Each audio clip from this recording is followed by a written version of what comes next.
Chapter 1, An Ordinary Start. Ethan Harris was not a man who stood out. On paper, his life looked perfect. A steady job as a senior manager at a tech company in downtown Chicago, a spacious loft in the trendy River North District, and a neatly organized routine. But under the polished surface, Ethan felt a gnawing emptiness, a sense that something vital was missing. It wasn't always like this. There had been a time when Ethan was full of ambition, full of dreams. But years of chasing promotions, navigating office politics, and appeasing corporate demands had dulled that spark. Now, at 37, he found himself trudging through the motions, his days a blur of meetings, deadlines, and empty social gatherings. It was a crisp autumn morning when something unusual broke through the monotony. Ethan arrived at the sleek glass tower of Hyperion Solutions, coffee in hand, mentally preparing for yet another tedious strategy meeting. The lobby was as it always was. Busy professionals scurrying to elevators, the scent of freshly brewed espresso from the cafe on the mezzanine, and the faint hum of conversation. But today, there was an unfamiliar figure amidst the usual crowd. A young woman in her late 20s, wearing a plain gray uniform and clutching a mop, stood awkwardly near the security desk. She was hard to miss, not because of her appearance. She was petite, with dark hair tied back into a simple ponytail, but because of how out of place she seemed. Ethan's eyes lingered for a moment. Something about her posture, the way she glanced around as if she didn't belong, piqued his curiosity. But he shook it off. She was probably a new cleaning staff member, hired through one of the temp agencies Hyperion frequently used. The day unfolded as expected, with mind-numbing presentations and endless discussions about market share. By lunchtime, Ethan was already daydreaming about the weekend. But as he returned to his desk, he noticed something odd. A sticky note, bright yellow against the dark wood, was placed on his keyboard. Asterisk asterisk sometimes. The past has a way of catching up with us. A friend, asterisk asterisk. Ethan frowned, rereading the message. It didn't make sense. He didn't recognize the handwriting, and the cryptic tone left him uneasy. Glancing around the office, he saw his colleagues immersed in their work. No one looked like they'd just played a prank. Probably HR again, he muttered under his breath, crumpling the note. But the thought lingered. That evening, as Ethan waited for the elevator in the nearly deserted office, he saw her again, the woman in the gray uniform. She was crouched by the floor-to-ceiling windows, scrubbing a stubborn stain. The skyline of Chicago sparkled behind her, a contrast to her muted attire. On impulse, Ethan cleared his throat. "Hey, new here?" The woman glanced up, startled. Her dark brown eyes locked onto his, and for a moment, there was silence. Then she straightened, brushing a strand of hair from her face. "Yeah. First week," she said. Her voice was soft, with a faint accent Ethan couldn't place. "Welcome to Hyperion," he said with a polite smile. "It's a lot to take in at first." She nodded, her gaze flickering to the floor. "Thanks." Something about her demeanor was oddly familiar, but Ethan couldn't put his finger on it. "You've got it under control, though," he added awkwardly, gesturing to the mop. A small, fleeting smile tugged at her lips. "I hope so." Just as the elevator doors opened, she spoke again. "Mr. Harris?" Ethan froze. "Yes." She hesitated, then said, "Have a good night." It wasn't what she said, but the way she said it that made his stomach churn. Her voice carried a weight, as if those simple words held a hidden message. Before he could respond, the doors closed, leaving him alone with his thoughts. At home, Ethan couldn't shake the encounter.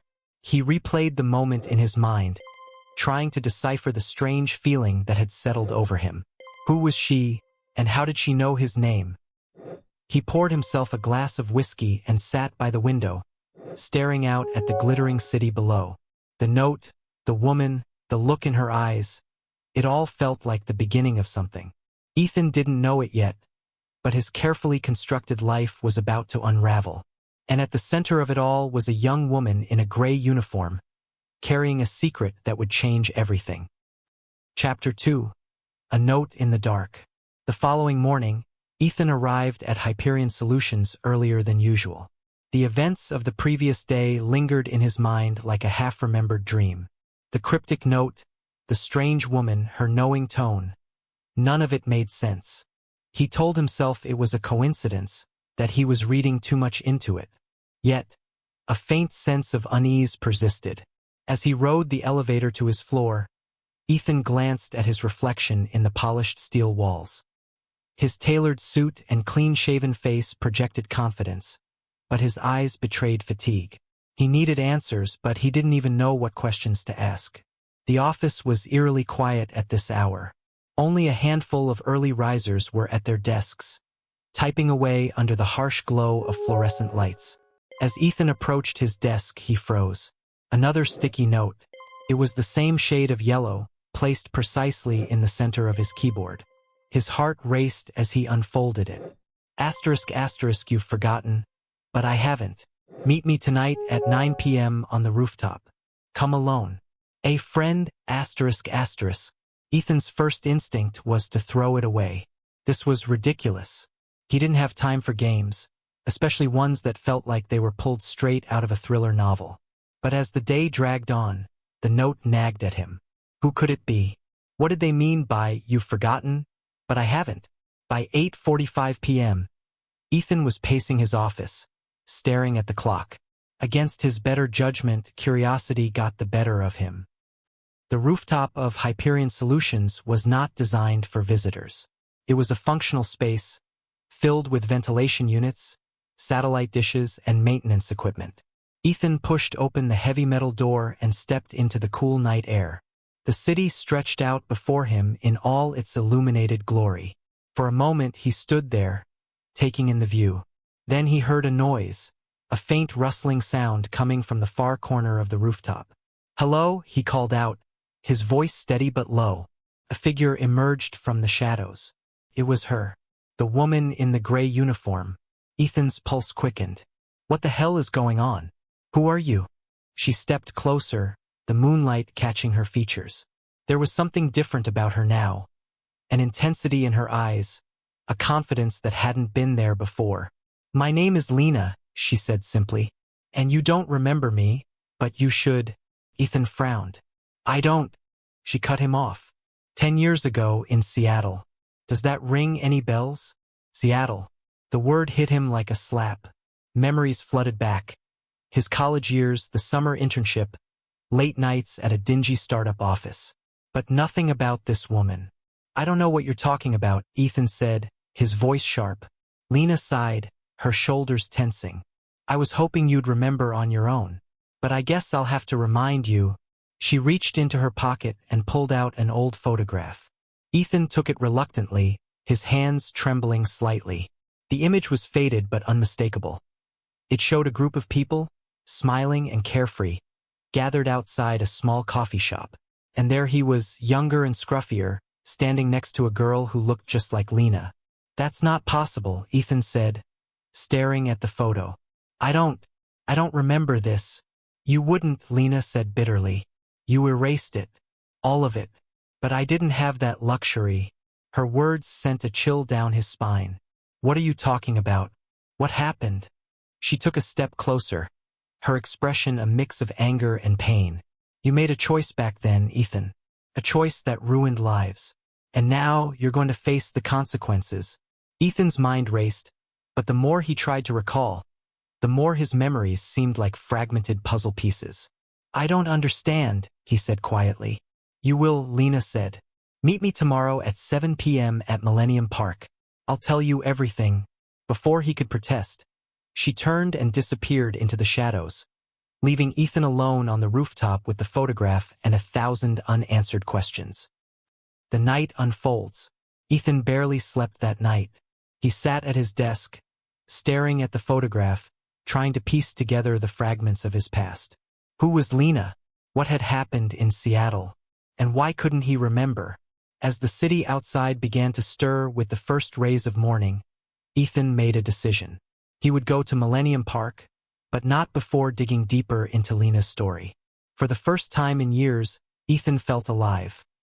Not with joy, but with a strange mixture of fear and determination.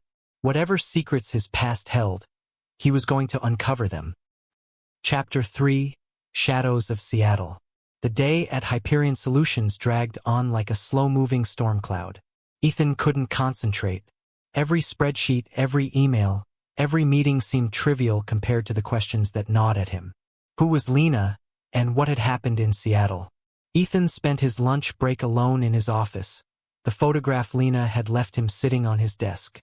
He studied it for the 100th time, tracing the faces of the smiling group. There was no mistaking it. This was him, 10 years younger, standing in front of a coffee shop he vaguely recognized. The problem was that the memory felt distant, like a dream he had long forgotten. Desperate for answers, Ethan turned to the only thing he could think of: the internet. He searched for coffee shops near his old college in Seattle. After scrolling through dozens of results, one name jumped out at him: Bean and Leaf. It was the same coffee shop in the photograph. He leaned back in his chair, staring at the screen. The name triggered something. A flicker of a memory, a voice laughing, the scent of freshly brewed coffee. But it was like trying to grasp smoke. A knock on his office door snapped him out of his thoughts. "Ethan, you coming to the strategy meeting?" asked Jacob, one of his colleagues. Ethan forced a smile. "Yeah, I'll be right there." But as Jacob left, Ethan knew there was no way he could focus on work today. He grabbed his phone, called in a favor with IT to pull an old file he claimed he needed, and left the office early. The meeting at Millennium Park. By the time Ethan arrived at Millennium Park, the sun was beginning to set, casting long shadows across the lawns and pathways. The iconic Cloud Gate sculpture, better known as the Bean, reflected the golden light of the city. Lena was already there, sitting on a bench near the fountain. She wore a dark coat and looked different somehow. Less like the reserved cleaning staff member he'd met and more like someone with a mission. Ethan approached cautiously. "I'm here," he said. She looked up at him, her expression unreadable. "Sit." Ethan hesitated, then sat down beside her, keeping a careful distance. "You found the photograph," she said. He nodded, pulling it out of his pocket. "This is me. I can't deny it. But I don't remember this. I don't remember you." Lena studied him for a moment, as if trying to decide whether he was lying. Finally, she said, "You don't remember because you chose to forget. You walked away, Ethan. From all of us. From everything." Her words hit him like a punch to the gut. "What are you talking about? Walked away from what?" Lena leaned forward, her voice low and steady. "It was 10 years ago. You were part of a group of us working on a startup in Seattle. The idea was ambitious, a social platform that would actually protect users' data. We were young, idealistic, and we trusted each other." Ethan frowned. "Okay, that sounds familiar. But you got an offer," Lena interrupted. "A big one. Some corporate giant swooped in and offered to buy our code. The rest of us were against it. We wanted to keep control, to stick to our values. But you went behind our backs. You sold it. And then you disappeared." Ethan's mouth went dry. He searched his memory, but it was like hitting a wall. I don't remember that." "You don't remember because you didn't want to," Lena said bitterly. "Do you have any idea what happened to us after you left? We were ruined. The company collapsed. Half of us dropped out of college. And Mike..." Her voice broke, and she looked away, her eyes glistening. "What about Mike?" Ethan asked, his voice barely above a whisper. Lena turned back to him, her expression hardening. "Mike killed himself, Ethan. He blamed himself for trusting you." The words hit Ethan like a freight train. He felt the air leave his lungs, his vision narrowing as the weight of Lena's accusation settled over him. I didn't know," he stammered. "Of course you didn't," Lena snapped. "You were too busy cashing your checks and starting your perfect little life." Ethan shook his head, his thoughts racing. "Lena, I swear, I don't remember any of this. I'm not that person anymore." Not that person?" Lena interrupted, her voice rising. "Then who are you, Ethan? Because the person I knew would never have done what you did. Or maybe you were always like this, and I was just too blind to see it." Silence fell between them, broken only by the distant murmur of tourists and the trickling of the fountain. Finally, Lena stood. I didn't come here to fight. I came here to warn you. Warn me about what? She leaned in close, her voice dropping to a whisper. You think you've left the past behind, but it's catching up to you. Someone else remembers what you did, Ethan. And they're not as forgiving as I am. Ethan's blood ran cold. What do you mean? Who? Lena shook her head. You'll find out soon enough. With that, she turned and walked away, leaving Ethan alone on the bench, his mind spinning. Dangerous truth. Back at his apartment, Ethan poured himself a drink, his hands trembling. Lena's words echoed in his mind. Someone else remembers what you did. He pulled out his laptop and searched for news articles about Mike's death. It didn't take long to find it. The headline read, Promising student and startup founder found dead in apparent suicide. The article was dated 9 years ago. Ethan skimmed the details, his stomach twisting. Mike had left no note, but friends described him as despondent in the weeks leading up to his death. Ethan closed his laptop and stared at the photograph on his desk. His past wasn't just a series of forgotten memories. It was a minefield, and he had just stepped into it. And now someone was out there waiting to make him pay. Chapter 4: The Phantom from the Past. Ethan spent the next day in a haze, every noise and shadow sending a ripple of paranoia through him. The events of the past 2 days had turned his life upside down, dragging buried secrets into the light and leaving him questioning everything he thought he knew about himself. He avoided his office, making excuses about an off-site meeting. Instead, he locked himself in his apartment, pacing between his laptop and the window, which offered a panoramic view of the Chicago skyline. He couldn't shake Lena's words. Asterisk, someone else remembers what you did, and they're not as forgiving as I am, asterisk. Ethan tried to rationalize. Maybe Lena was exaggerating, using scare tactics to make him feel guilty. But the doubt gnawed at him. What if she was right? What if someone out there truly wanted revenge? The envelope. Late in the afternoon, Ethan's phone buzzed. It was a message from the building's concierge. Asterisk, Mr. Harris, you have a package waiting at the front desk. Asterisk. Package? He hadn't ordered anything. Suspicious, he took the elevator down to the lobby, where the concierge handed him a plain manila envelope. It bore no return address, only his name scrawled in black marker. Ethan's palms grew sweaty as he returned to his apartment. He locked the door behind him and set the envelope on the kitchen counter, staring at it like it might explode. Finally, he tore it open. Inside was a single sheet of paper and a USB drive. The paper held only one line of text. Asterisk, you've had this coming for a long time. Watch. Asterisk.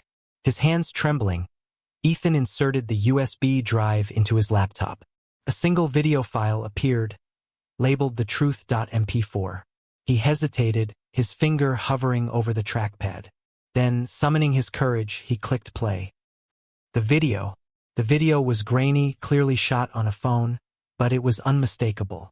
It showed Ethan, 10 years younger, standing in a small office. He was arguing with someone, a man whose face was partially obscured by the angle. Mike, you're being naive. Ethan's voice was sharp and impatient. I'm being realistic, the other man shot back. We promised to build something that mattered, Ethan. Something that helped people. And now you want to sell out to a company that does the exact opposite. Ethan rolled his eyes. Do you even hear yourself? This deal could set us up for life. You think idealism pays the bills? The argument escalated, voices overlapping. Finally, Ethan said something that made his stomach churn as he watched the playback. If you don't want to be part of this, fine. But don't expect me to go down with your sinking ship. The video ended abruptly. Ethan sat back in his chair, his heart pounding. The image froze on his younger self's face, full of arrogance and frustration. He remembered now. Not everything, but enough. The deal. The betrayal. Mike storming out of the office, shouting that he would never forgive him. Ethan buried his head in his hands. The message. As night fell, Ethan's phone buzzed again. It was an unknown number. He hesitated, then picked up. Hello. There was silence for a moment.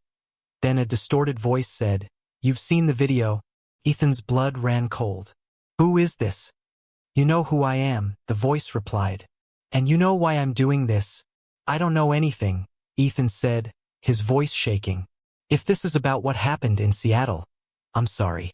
I didn't mean for—" "Sorry won't bring him back," the voice interrupted. "And it won't save you." "Please," Ethan pleaded. "I'll do anything. Just tell me what you want." The line went dead. Unraveling. Ethan spent the next several hours scouring his memory, trying to piece together the timeline of his betrayal. He remembered the arguments, the deal, and the money, an offer so large it had blinded him to the consequences. But there were still gaps, things he couldn't quite grasp. Why now? Why, after all these years, was someone coming after him? He opened his laptop and started digging. Old emails, archived files, anything that might help him reconstruct what had happened. As he searched, a pattern began to emerge, one that made his stomach twist. It wasn't just Mike. Other members of the startup team had suffered too. Lena had been right. One by one, they had faced personal and professional setbacks in the years after the deal fell apart. But someone else had been keeping track of them all. The Shadow's name. Just before midnight, Ethan found it. An email thread buried in his old account, dated a few weeks before the sale. It was between him, Mike, Lena, and another name, Samuel Porter. Sam. He was the quiet one, the coder who had spent countless hours perfecting the platform's encryption system. Ethan had always thought of him as harmless, introverted, and unassuming. But now, looking at the thread, Ethan saw something he hadn't noticed before. Sam's warnings. Asterisk, if we sell this, we're handing over the keys to everything we've built. They'll use it for surveillance, for manipulation. Don't let greed blind you, Ethan. Asterisk. Ethan felt a chill run down his spine. Could it be Sam? Could the quiet coder have transformed into the shadowy figure now threatening him? His thoughts were interrupted by a knock at the door. Ethan froze, his heart pounding in his chest. It was nearly midnight. No one ever came by unannounced. The knock came again, louder this time. Slowly, he rose from his chair and approached the door. He peered through the peephole, but the hallway was empty. Then he heard it. A soft scratching sound, coming from the other side of the door. Ethan's hand hovered over the lock. "Who's there?" he called out, his voice trembling. No answer. The scratching stopped. And then, from somewhere deep inside the building, he heard the faint sound of a phone ringing. It wasn't his phone, but he had a sinking feeling the call was meant for him. Chapter 5. The Call in the Dark. Ethan stood frozen by the door, his heart pounding in his chest. The scratching sound had stopped, leaving an eerie silence in its wake. Somewhere in the building, the faint ringing of a phone echoed through the empty halls. He glanced at his own phone, which lay on the kitchen counter, screen dark and still. "Get a grip," he muttered to himself, stepping away from the door. The phone's distant ringing continued, its cadence steady and unnerving. Against his better judgment, Ethan cracked open the door and peered into the hallway. It was empty, illuminated only by the dim, flickering light of a dying bulb. The ringing was louder now, coming from the stairwell at the end of the corridor. Ethan hesitated.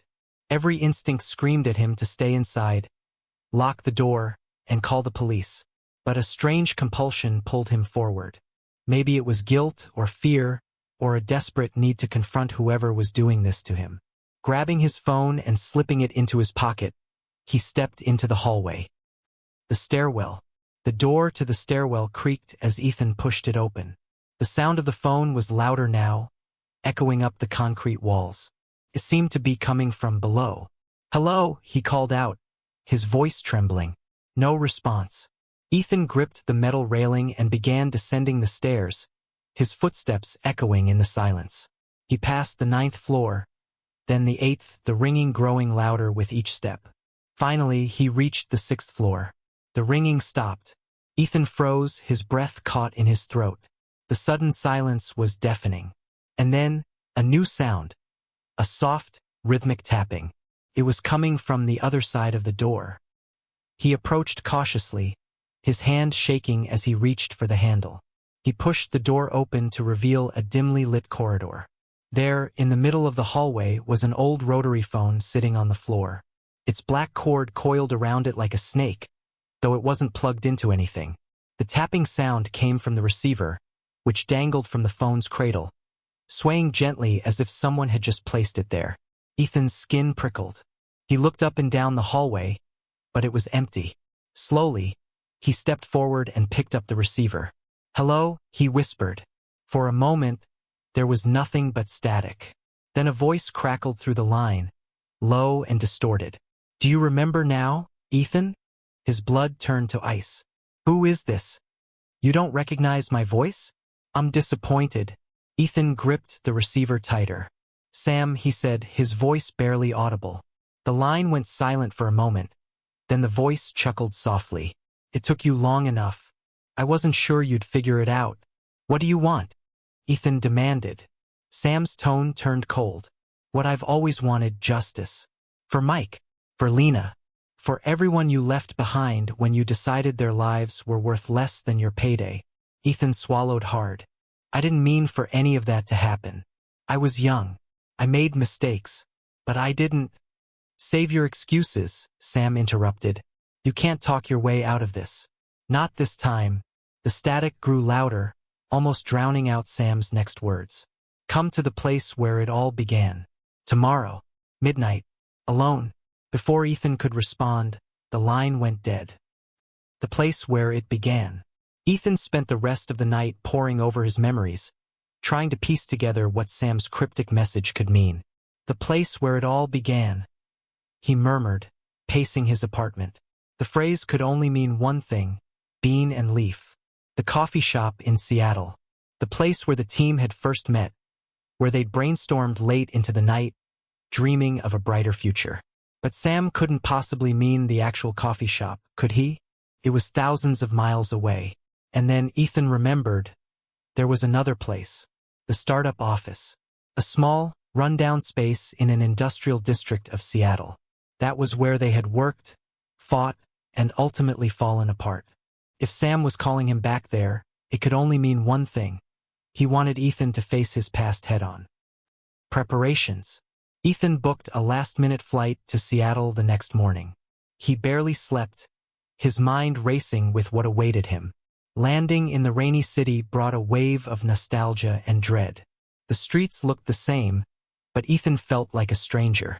He rented a car and drove to the industrial district, where the old office building still stood. It was abandoned now, its windows boarded up and its exterior covered in graffiti. Ethan parked across the street and waited, his stomach in knots. Midnight crept closer. The rain fell in a steady drizzle, blurring the streetlights.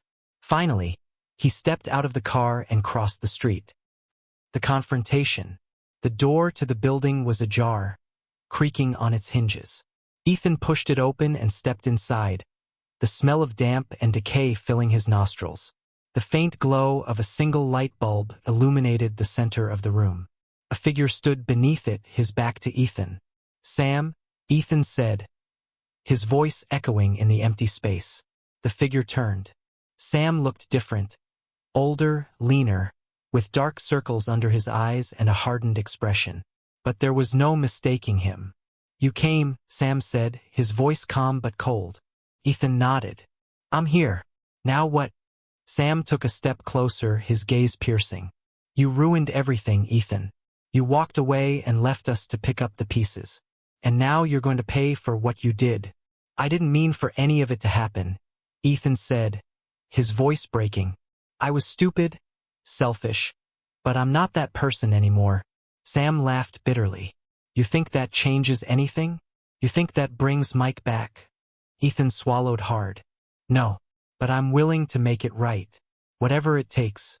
Sam stared at him, his expression unreadable. Then he reached into his coat pocket and pulled out something that made Ethan's heart stop. A gun. Chapter 6. The Shot in the Dark. Ethan's breath caught in his throat as he stared at the gun in Sam's hand. The dim light glinted off the barrel, the weight of the moment crushing him like a vice.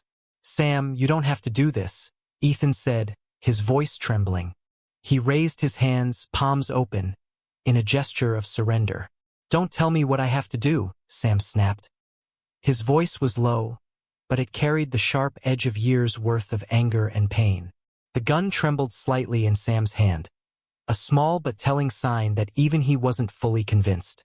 "You ruined our lives," Sam continued. "Mike trusted you. I trusted you. And you sold us out. For what? Money? Power? Was it worth it, Ethan?" Ethan's throat was dry, his words coming out hoarse. "It wasn't worth it. I see that now. But killing me won't bring Mike back, Sam. It won't fix what happened." Sam's jaw tightened.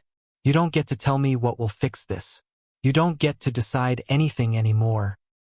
Memories resurface. The tension in the air was suffocating, and Ethan's mind raced, searching for something, anything, that could diffuse the situation.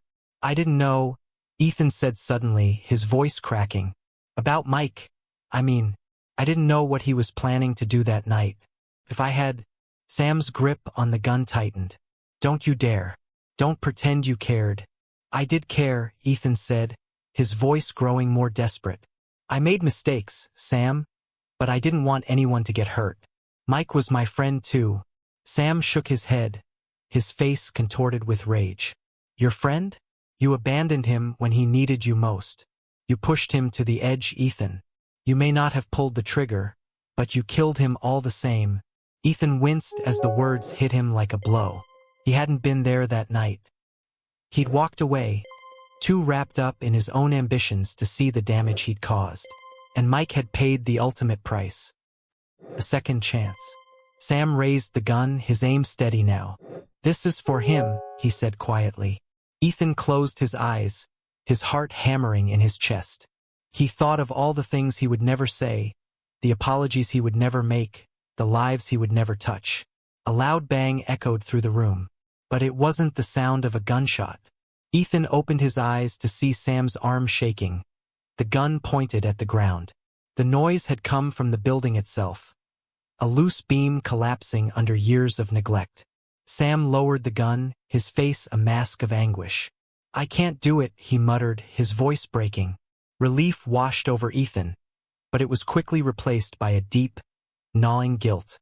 "Sam," he said, stepping closer. "You're right. I can't undo what I've done. But I want to try. Let me help you." Sam looked at him, his eyes filled with tears. "Help me? You think you can just waltz back into my life and make everything better? It doesn't work that way, Ethan." "No," Ethan admitted. "It doesn't. But I can't walk away again.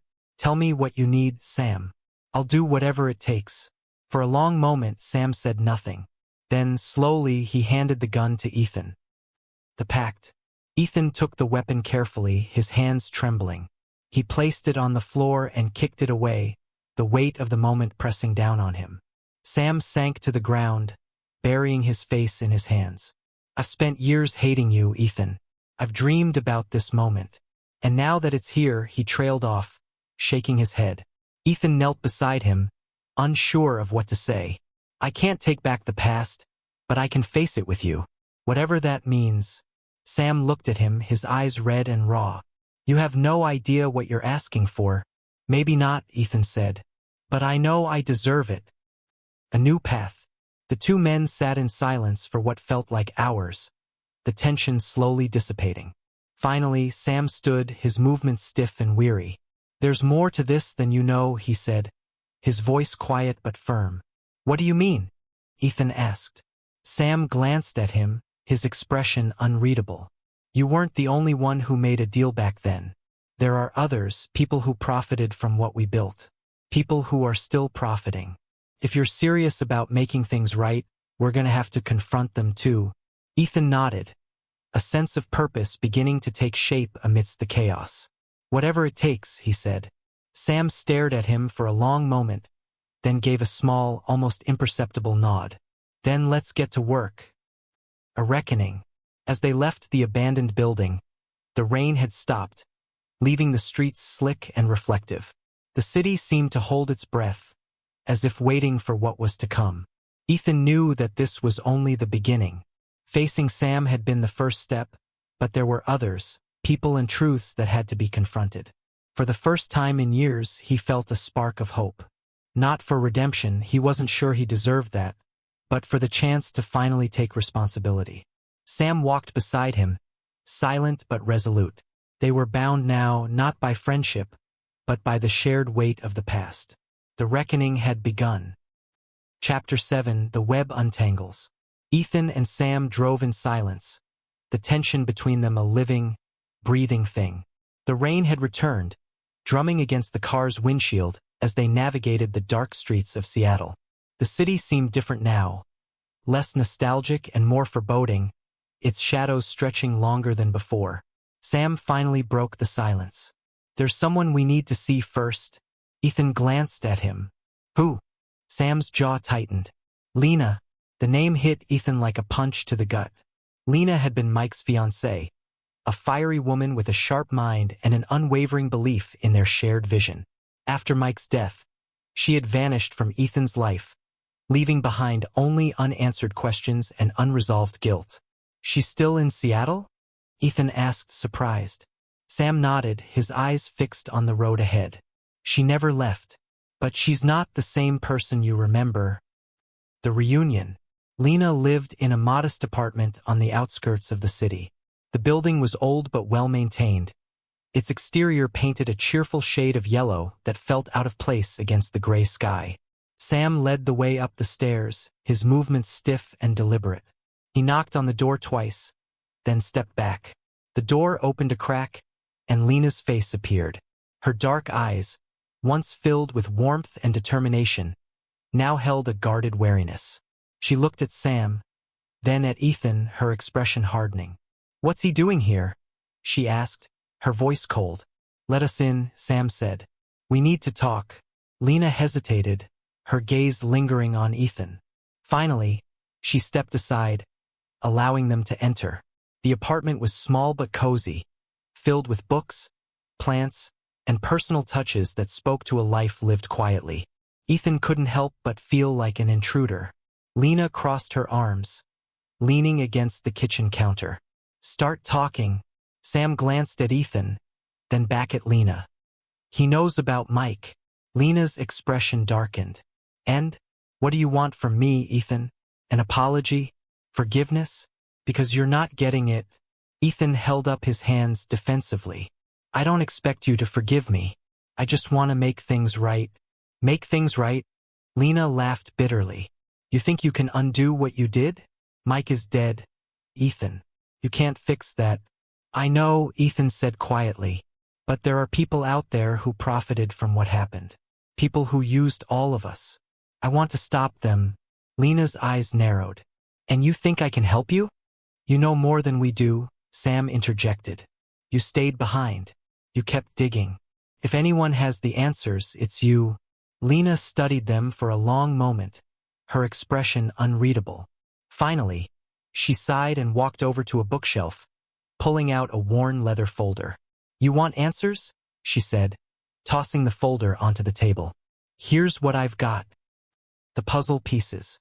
Ethan opened the folder, his stomach tightening as he scanned its contents. Inside were newspaper clippings, photographs, handwritten notes, and emails. The clippings told a story of corporate greed, backroom deals, and mysterious disappearances. The photos showed smiling faces, his own among them, juxtaposed with images of empty offices and shuttered businesses. The notes were detailed and precise, chronicling a timeline of events that painted a damning picture of their former investors. At the center of it all was a name Ethan hadn't heard in years: Victor Kane. Victor had been one of their earliest investors, a charismatic businessman who had swooped in with promises of funding and connections. Ethan remembered how persuasive he had been, how easily he had convinced them to sign over control in exchange for rapid growth. "He's still pulling the strings," Lena said, her voice laced with contempt. "Kane's been laundering money through shell companies, using the remnants of our work to fund God knows what." Ethan's hands clenched into fists. "Why hasn't anyone stopped him?" Lena shrugged. "He's careful. He knows how to cover his tracks. But I've been watching him for years. He's not invincible." Sam leaned over the table, his expression grim. "If we're going after Kane, we need a plan. This isn't just about revenge. It's about exposing him, bringing everything he's done into the light. Ethan nodded. Agreed. But how do we get close to him? Lena smirked. That's the tricky part. Kane's untouchable. He surrounds himself with lawyers, bodyguards, and layers of plausible deniability. But she pulled out a photograph of a sleek, modern office building. He's hosting a fundraiser next week, she continued. High-profile guests, minimal security. If we can get inside, we might be able to find something that ties him to the money laundering. Ethan frowned. You want us to crash a fundraiser? Lena raised an eyebrow. Got a better idea? A risky proposition. The plan was risky, bordering on reckless. But as they hashed out the details late into the night, Ethan felt a strange sense of clarity. This was his chance, not to erase the past, but to confront it head-on. Sam and Lena still didn't trust him completely, and he didn't blame them. But for the first time in years, they were working together, united by a common goal. As they parted ways, Ethan looked back at Lena. Thank you, he said. She met his gaze, her expression softening just slightly. Don't thank me yet. You might not survive this. Ethan managed a faint smile. I'll take my chances.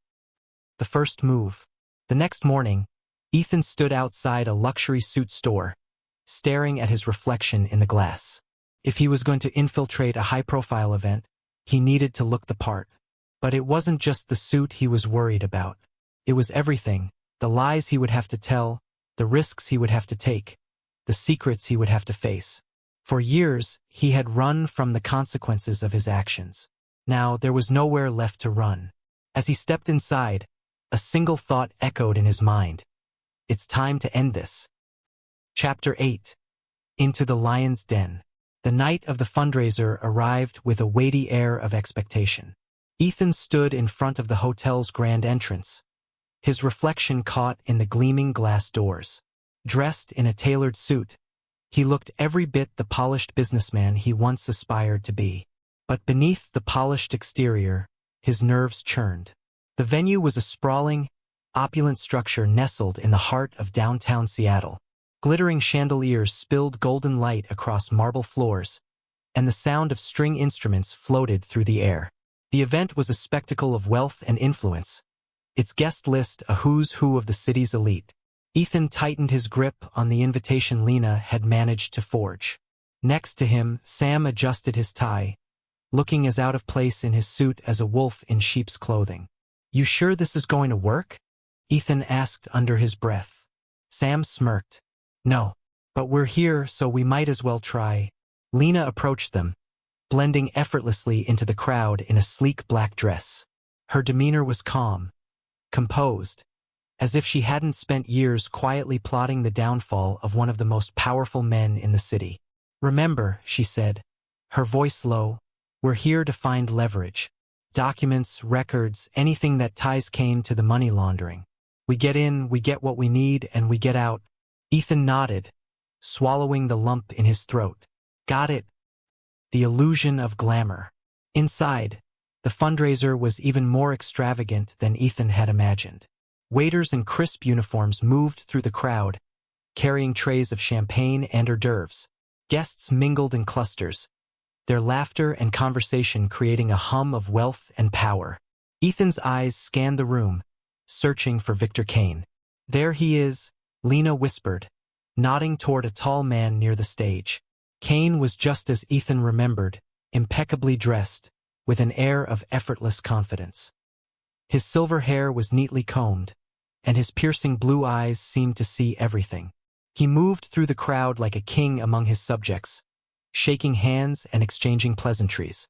Ethan's stomach turned. This was the man who had profited from their pain, who had turned their dreams into his empire. Lena's voice cut through his thoughts. Sam and I will create a distraction. You find a way into his office. It's on the top floor, but security's tight. Think you can handle it? Ethan hesitated for only a moment. I'll figure it out. The break-in. Ethan slipped away from the main event, weaving through the crowd with practiced ease. He found the elevator near the back of the room, guarded by a burly security officer. Thinking quickly, Ethan grabbed a half-empty champagne flute from a nearby table and stumbled toward the guard, feigning intoxication. "Hey man," he slurred, "you think I could, use the bathroom up there? The ones down here are, crowded."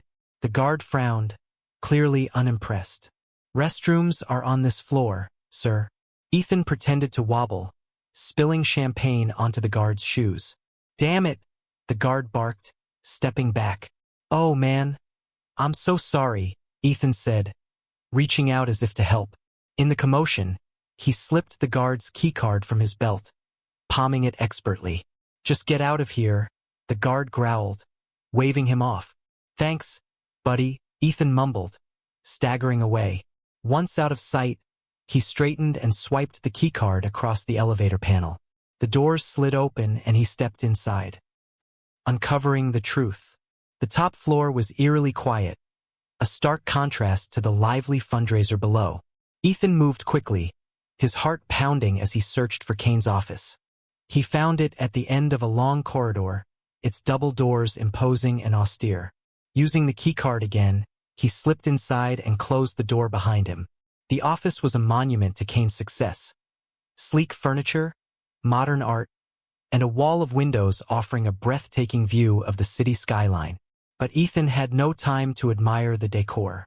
He moved to the desk, rifling through papers and drawers. Most of it was mundane meeting agendas, client lists, business correspondence.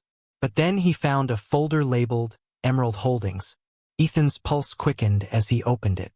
Inside were bank statements, wire transfers, and contracts, proof of Kane's illegal dealings. Suddenly, the sound of footsteps echoed in the hallway. Ethan froze, his mind racing. Caught in the act, the office door opened, and Victor Kane stepped inside. For a moment, neither man spoke. Kane's piercing blue eyes locked onto Ethan, and a slow, knowing smile spread across his face. Well, Kane said, his voice smooth as silk.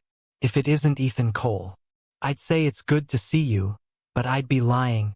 Ethan stood frozen, the incriminating folder still in his hands. Kane's smile didn't falter as he closed the door behind him. "I wondered when you'd resurface. I just didn't think you'd be foolish enough to do it here." Ethan forced himself to speak. "You've been stealing from everyone who trusted you. Mike, Lena, Sam, all of us. It ends tonight." Kane chuckled, a low, dangerous sound. "You think you can take me down? Do you have any idea who you're dealing with?"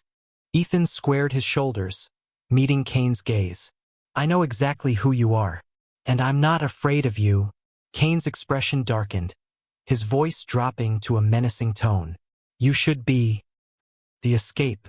Before Kane could react, Ethan hurled a paperweight from the desk at the glass wall behind him. The window shattered, setting off a deafening alarm. Kane stumbled back, startled, and Ethan used the distraction to dart past him. He sprinted down the hallway, the folder clutched tightly in his hands. The elevator was too risky, so he headed for the stairwell, his footsteps echoing loudly in the empty space. As he descended, he could hear Kane shouting behind him, his voice rising over the blaring alarm. "Stop him! Don't let him leave this building!" Ethan burst out onto the ground floor, weaving through the panicked crowd as security guards swarmed the area. He spotted Sam and Lena near the exit, their faces filled with alarm as they saw him running toward them. "Go!" Ethan shouted. "I've got what we need." Without hesitation, they followed him out into the rainy night, disappearing into the chaos of the city. A new target. Back at Lena's apartment, Ethan spread the contents of the folder across the table. "This is it," Lena said, her voice filled with awe. "This is enough to take him down." Sam nodded grimly. "But Kane won't go down without a fight. He'll come after us with everything he's got." Ethan met their eyes, determination burning in his chest. "Then we'll fight back. This time we finish what we started." As the rain continued to fall outside, the three of them prepared for the battle ahead. They knew it wouldn't be easy, but they were no longer running. Victor Kane's empire was about to crumble, and Ethan was ready to be the one to strike the first blow. Chapter 9: The Counterattack. The morning after the fundraiser, the tension in Lena's apartment was palpable. The air smelled faintly of coffee and ink as Ethan, Sam, and Lena pored over the documents they'd stolen from Victor Kane's office. Despite their victory in retrieving the evidence, they knew the hardest part of the fight was yet to come. "This isn't just about money laundering," Lena said, her voice laced with anger. She pointed to a series of documents that detailed Kane's connections to influential political figures and overseas shell companies. "He's using these networks to fund illegal operations, arms deals, maybe even human trafficking. If we expose this, we're not just bringing him down. We're dismantling an entire system." Ethan leaned back, rubbing his temples. "Which makes him even more dangerous. He'll come after us with everything he's got. If we misstep, we're dead." Sam cracked his knuckles, his expression grim. "So we don't misstep. We hit him hard and fast, before he has a chance to react." Lena glanced between the two of them, her brow furrowed. "I've got contacts who can help. Journalists, activists, even a few insiders who've been burned by Kane in the past. But if we're going public, we need undeniable proof. Something that ties everything together in a way no one can ignore." Ethan nodded. "We have the financial records. What we're missing is the human side. Testimonies, victims, people who've suffered because of Kane's greed." Sam frowned. "That's a tall order. Who's going to risk their neck to go on the record against a guy like him?" A heavy silence fell over the room as the weight of the task ahead sank in. An unexpected ally. By midday, Ethan was pacing the apartment, his thoughts racing. They had evidence, but they needed more. A smoking gun or someone willing to stand up to Kane publicly. A knock at the door startled them all.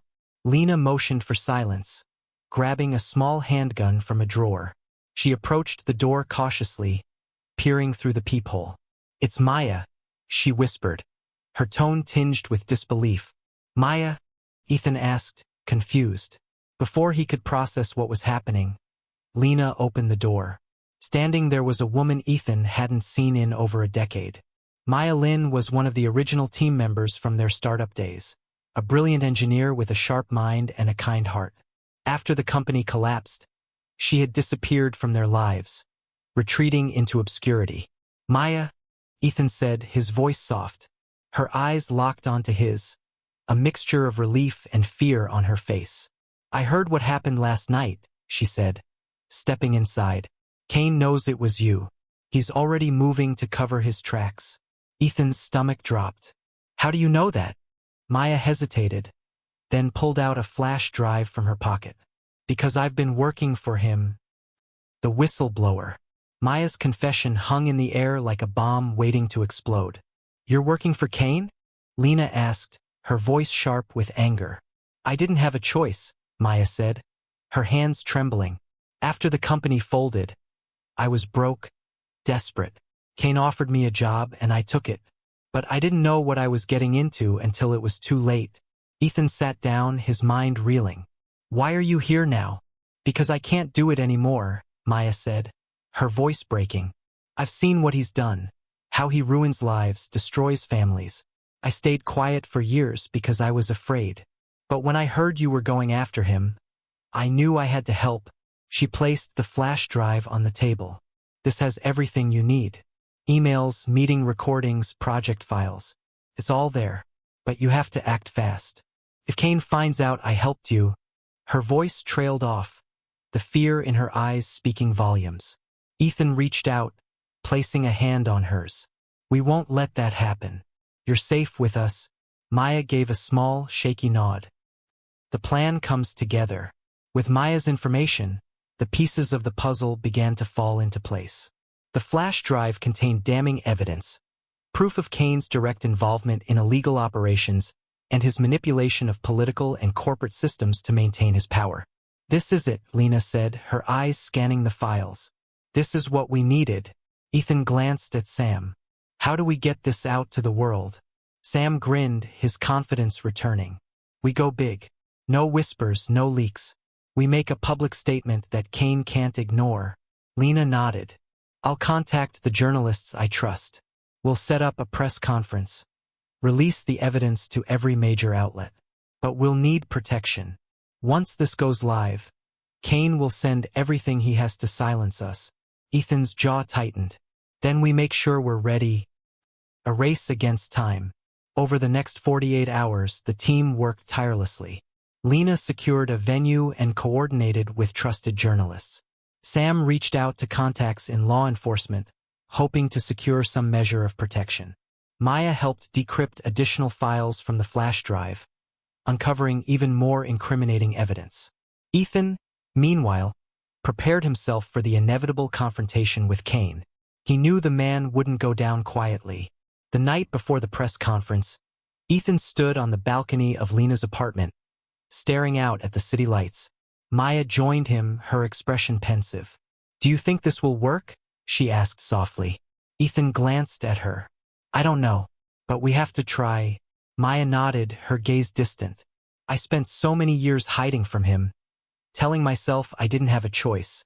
You gave me the courage to stop running." Ethan smiled faintly.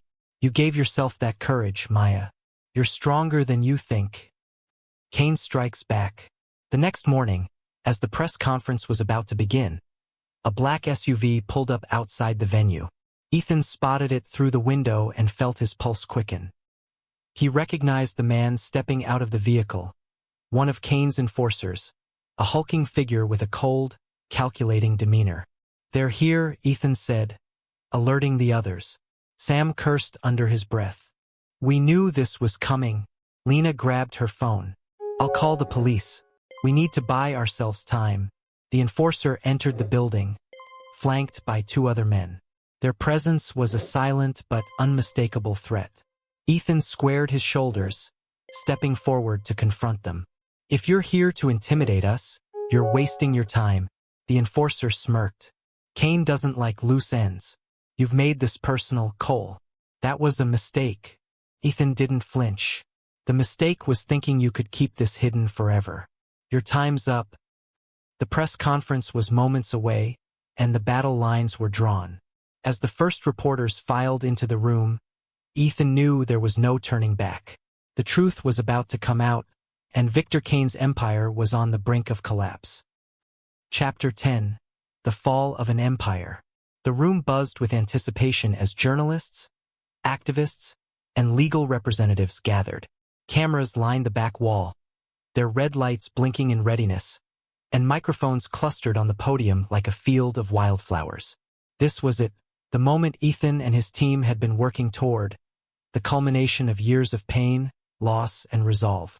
Ethan stood at the edge of the stage, watching the crowd assemble. Lena was next to him, her phone in hand, coordinating with journalists who had agreed to publish the evidence simultaneously.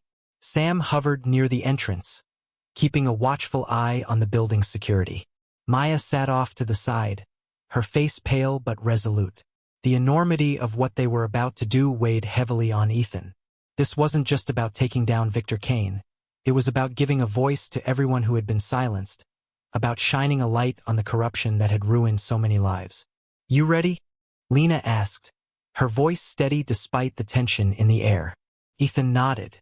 "Let's do this." The truth revealed. As Ethan stepped up to the podium, the room fell silent. He looked out at the sea of faces, feeling the weight of their expectation. "My name is Ethan Cole," he began, his voice firm. "Years ago, I was part of a team that created a startup called Luminary Tech. We dreamed of building something that would change the world, but our dreams were stolen from us by a man named Victor Kane." The room shifted as murmurs rippled through the crowd. For years, Kane has operated in the shadows, using his wealth and influence to exploit others for his own gain. But today, we're here to expose the truth. Ethan gestured to the screen behind him, where Lena's carefully prepared presentation began to play. Document after document appeared. Bank records, email exchanges, contracts, all proving Kane's involvement in illegal operations. The evidence was damning, but what truly captured the room was the series of personal testimonies. Videos of former employees, small business owners, and victims of Kane's schemes played one after another, their voices raw with emotion. By the time Ethan finished speaking, the room was electric with a sense of righteous indignation. Kane's last stand. But even as Ethan spoke, he knew Kane wouldn't go down without a fight. As if on cue, The doors at the back of the room burst open, and Victor Kane himself strode in. His presence was like a thundercloud rolling into a sunny sky, dark and menacing. The crowd turned as Kane made his way to the front, flanked by his lawyers and security. He looked calm, but his eyes burned with fury. "Ethan Cole," Kane said, his voice cold and commanding. "I have to admit, I'm impressed. I didn't think you had it in you to orchestrate something like this." Ethan stepped down from the podium, meeting Kane's gaze head-on. "Your time is up, Kane. The world knows who you really are now." Kane chuckled, the sound devoid of humor. "You think a few documents and sob stories can bring me down? I faced worse than you." Ethan held his ground. "Maybe, but this time you're not just facing me. You're facing everyone you've hurt." A reckoning. The room erupted into chaos as Kane's lawyers tried to discredit the evidence. They claimed the documents were fabricated, the testimonies coerced. But the journalists were relentless, firing question after question at Kane, refusing to let him control the narrative. Amid the commotion, Sam leaned in close to Ethan. "This isn't over. He's gonna come after us harder now." Ethan nodded, his jaw set. "Let him try." But then something unexpected happened. From the back of the room, a woman stood up, a former employee of Kane's who had been ruined by his schemes. "He's lying," she said, her voice trembling but loud. "Everything they're saying is true. I've seen it with my own eyes." Another voice joined hers, then another. Soon, the room was filled with people speaking out, sharing their stories. Kane's power, built on fear and silence, began to crumble under the weight of their collective truth. The collapse, the fallout was swift and brutal. Within hours, the evidence was all over the news. Social media exploded with outrage as people shared their own experiences with Kane's companies. Law enforcement agencies announced investigations into Kane's operations, and several of his closest associates were arrested. Kane himself was taken into custody the next day, charged with fraud, embezzlement, and conspiracy. His empire, once untouchable, crumbled like a house of cards. For Ethan, Lena, Sam, and Maya, the victory was bittersweet. They had won, but the scars of the battle remained. A new beginning. A month later, Ethan stood on the balcony of his new apartment, looking out at the city. Felt different now, less like a battlefield and more like a place where new dreams could take root. Lena joined him, holding 2 cups of coffee. "It's strange, isn't it?" she said, handing him a cup. "Not having to look over our shoulders anymore." Ethan smiled faintly. "Yeah, but it's a good kind of strange." Sam and Maya arrived shortly after, carrying takeout and bottles of wine. They laughed and reminisced, their bond stronger than ever after everything they'd been through. As the sun set, painting the sky in hues of orange and gold, Ethan felt a sense of peace he hadn't known in years. The fight was over, but the future was wide open. And this time he was ready to embrace it.